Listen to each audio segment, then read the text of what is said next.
I saw Billy stepping through the door, that old Gibson guitar.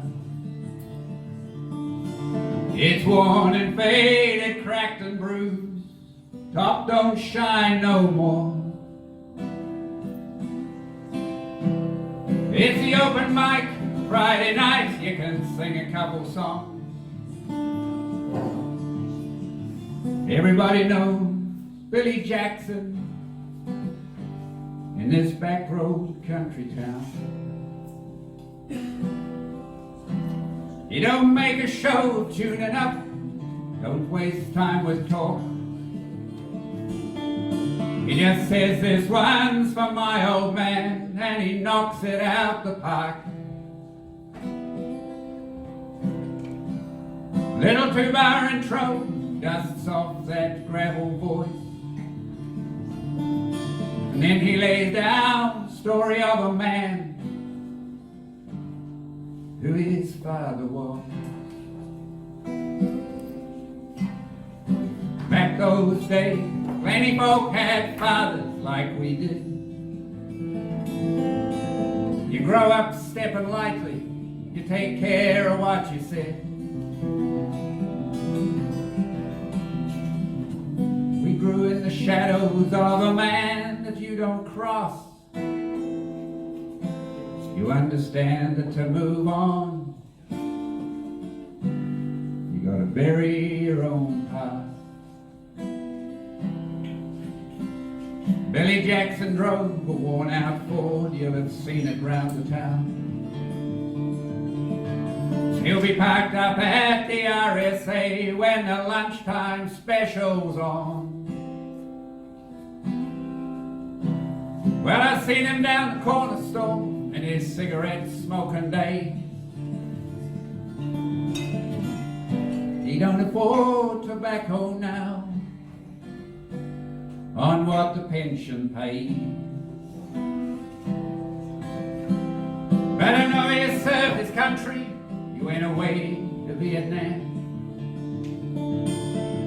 And while he don't say much about it, he came back a different man. I've heard it said he joined up to get away from home, but that's not the way he tells it when I'm talking to him. Billy Jackson had a lover, he's about 19-year-old.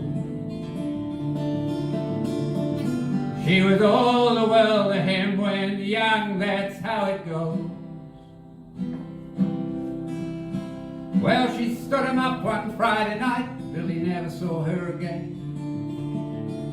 It was about the time that he joined up, and he hid off to Vietnam.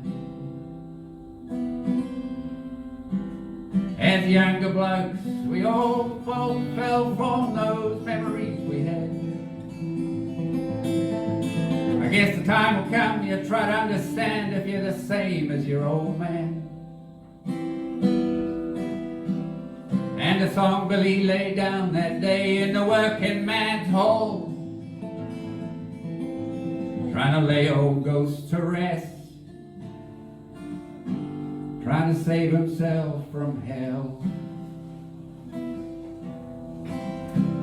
Then he slides that old Gibson guitar back into its case. There's a hip flask in his pocket, and he takes a little taste. Well, he sure can lay a story down, he don't play guitar too bad. But there's one thing he don't talk much about, the friends he left in Vietnam. Billy Jackson.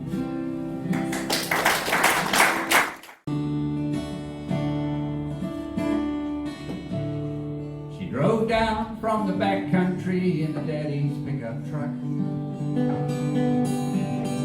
She was looking for something more than the growl of her father's voice.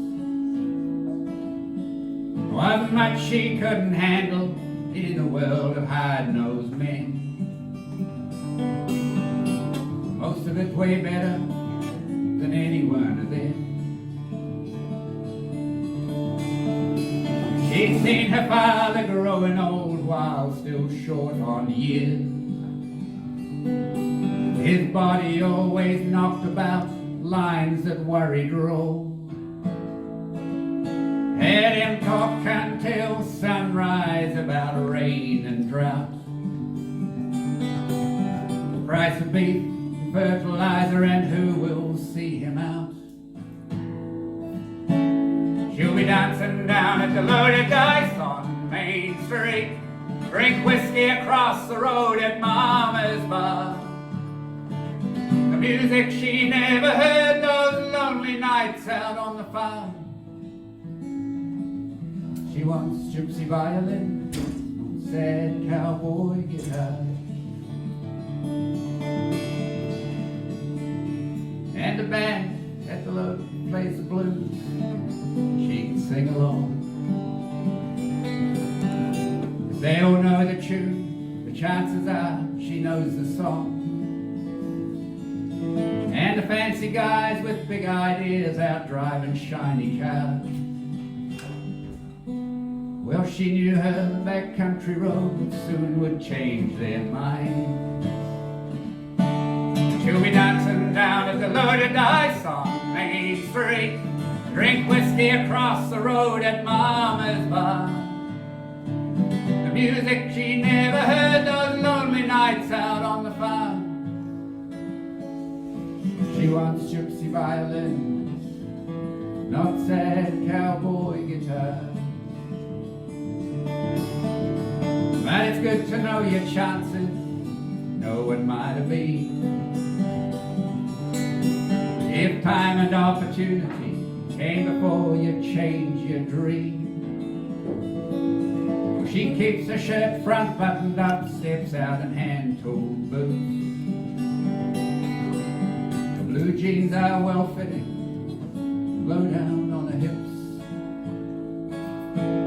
And she's dancing down at the Loaded Dice on Main Street, drinks whiskey across the road at Mama's bar.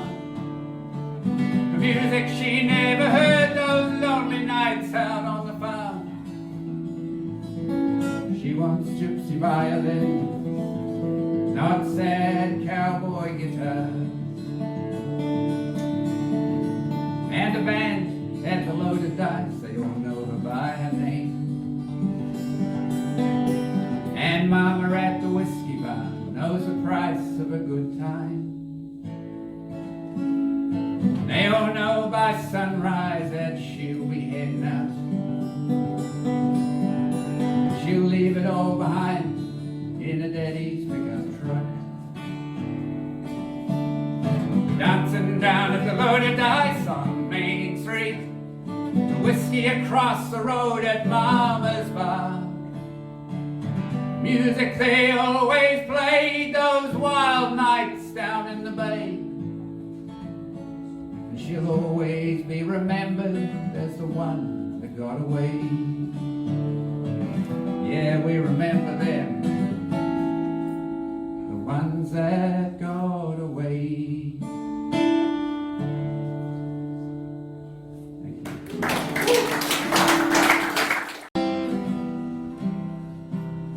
I never saw the old bloke. He didn't wear that hat and what he said to his dog. I didn't understand. And that old shag dog didn't bother too much anyway. First time we heard some of the things he said, and it's funny how they get stuck in your head. And one day someone asked, "Where'd you hear what you just say?" Like at the rugby, the wing made a break and scored in the heat of the moment as the crowd roared. I got a clip on the ear for shouting, "You mongrel bathtub." Well, that's what the old bloke said when his dog made a break round the ewes, turning them off. The situation's the same, though the wing ran a whole lot faster. And that old shag dog probably understood more than most of you would think. There were times he's known to drive a sober man to drink. And that's why the bloke had a bottle of whiskey in most of his water troughs had nothing to do with incurable thirst.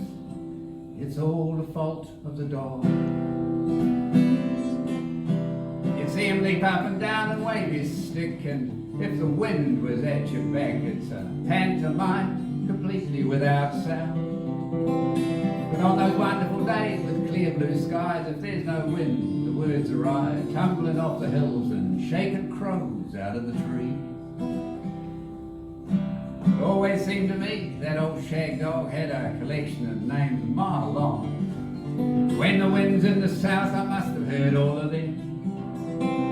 Well, in the early morning his name was Billy, but it never was too long before he's a brainless, bone-headed, bald-faced, bigoted, bumptious, belligerent, bollocking Bolshevik. He must have done something wrong. And that old shag dog probably understood more than most of you would think. There were times he's known to drive a sober man to drink. And that's why the bloke had bottled whiskey in most of his water troughs. Nothing to do with incurable thirst. It's all the fault of the dog. Shag dog once saved the old bloke's life from a charging crossbred steer. Shag swung on the tail and turned the beast by hanging off an ear.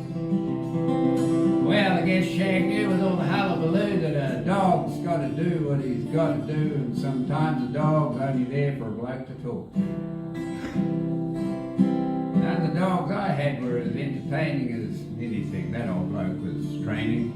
My dogs were mostly there to make a fool of you. Well, I did one time have a dog named Spite. It was named after the neighbour's wife, and that's a story a wise man probably wouldn't tell. And that old shag dog probably understood more than most of you would think. There were times he's known to drive a sober man to drink. And that's why the bloke had bottled whiskey in most of his water troughs. Nothing to do with incurable thirst. It was all the fault of the dog. Fault of the dog.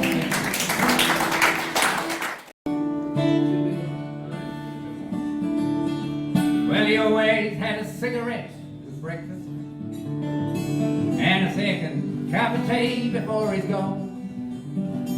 Then he'd head into the morning like it's where he belongs, saying every day's a new adventure to be on. He'd look up to see what the sky was doing, what boots he needs to be pulling on today. Was it a hat to keep the rain off, or something for the sun? Was it the kind of day your head needs to be warm?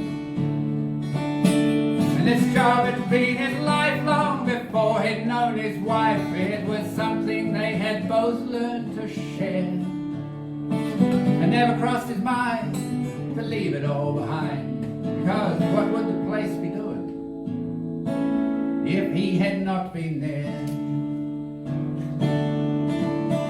Well, it was just another Monday, he was thinking, stepping out as he always had before. And looking back from down the track, he'd realize his mistake, assuming all was as he left it yesterday. There's a bull he don't recognize in the heifers, and a fence line broken on the ground. What looked like 1,000 ewes racing miles down the road, and he just knew that they all belonged to him. Stepping on his motorbike, still wearing slippers, grabbed the nearest hat, was hanging by the door. Slipped the dog off the chain, racing out into the rain, and cursing like his wife had never heard before. And this job had been his life long before he'd known his wife. It was something they had both learned to share, and never crossed his mind to leave it all behind, because what would the place be doing if he had not been there? Well, the neighbour's wife was well respected, for a garden had long been her pride and joy. And I guess you all know what 1,000 hungry youths can do given 10 minutes on their own. But the neighbour was philosophic, dropping by to retrieve his wayward bull. He even helped fix the fence his sire had just wrecked, saying every day's a new adventure to be on. And this job had been his lifelong before he'd known his wife. It was something they had both learned to share. Never crossed his mind to leave it all behind, because what would he be doing if he had not been there? Now the neighbour's wife, she's still not talking, though her roses look amazing this year. The lavender and lettuces, the radishes and cabbages all seem to benefit from the manure. And this job had been her life, a farming man's wife. It was something that she had learned to share. Well, it sure did cross her mind to leave it all behind, but then what would she be doing if she had not been there? Well, she always has something strong with breakfast, a little shot of gin with a tea. Then she steps into the morning like it's where she belongs, and every morning she's remembering me. And this job had been my life long before I'd known my wife. It was something we had both learned to share. Well, it never crossed my mind to leave it all behind, but the neighbour's wife is why I'm living 200 miles away from there. The neighbour's wife, thank you very much. And it's all true.